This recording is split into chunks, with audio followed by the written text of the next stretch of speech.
tubale mo, din kaluguran mo king biat, sula mo king marayong lugar, makipagobra. At oy ni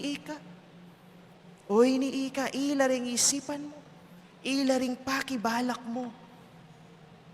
Kaya, oy tamo naman ing mala Birhen Maria, karing kekang panalangin, akit mo, naaliwa naman itang sarili mong ikakayap, yung kekang peka panalangin.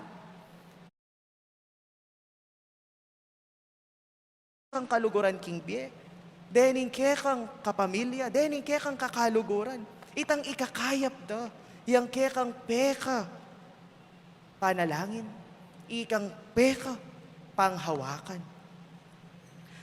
Kanito pong kapupusan na ning kekatamong pamagnobena, oreni po. Sana akit tamo, nung makananong i Maria, peki balak na, ing kekatamong kaligtasan. Peki balak na, itang kekatamong kayapan, tinang uya king maragul ng kaburian ng Diyos, ban maging induna. Ikatamo naman po, kabang susulong tamo king bie, kabang pagsumikapan tayang isundo, iting bieng ay ti, oy ni mo naman, pakibalak tala ring aliwa, pakibalak tamo itang ikakayap da.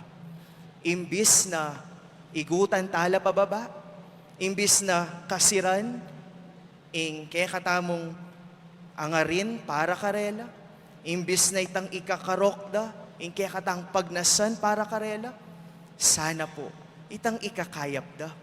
Sana, itang ikasaleseda. Sana, itang ikasulong da pa.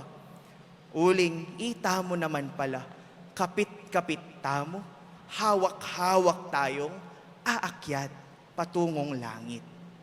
Lon ming kalele mo, kaman maniwala, mukyat yan naman banwayan. Kaya bemeng mukyat banwayan. Eme sana wawagwaging bitis mo kaya. Eme sana sisiran. Eme sana bababa. Eme sana gugulyutan. King kababana, king kasirana. Pero sana yaman tayran me. Yaman sopan me. Yan naman kumapit ka kaya. Ban kanita, abe tamo ngang miras banwa. Birhen ning Guadalupe, ipanalangin mo kami. San